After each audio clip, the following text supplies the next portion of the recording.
దేవీ నవరాత్రుల్లో అమ్మవారికి ఏ అలంకారం నైవేద్యం పెట్టాలో మీకు తెలుసా? మొదటిగా బాలత్రిపుర సుందరి. అమ్మవారికి కట్టె పొంగల్ సమర్పించాలి. రెండవది గాయత్రీదేవి అలంకారం. అమ్మవారికి రవ్వ కేసరి సమర్పించాలి. మూడవది అన్నపూర్ణాదేవి అలంకారం. దద్దోజనం సమర్పించాలి. నాలుగవది కాత్యాయని అమ్మవారు. బెల్లం అన్నం సమర్పించాలి. ఐదవది లక్ష్మీదేవి. క్షీరాన్నం సమర్పించాలి. ఆరవది లలితాదేవి.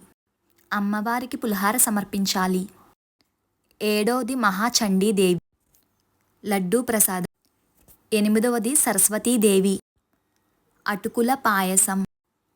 తొమ్మిదవది దుర్గాదేవి అలంకారం. అల్లం గారెలు.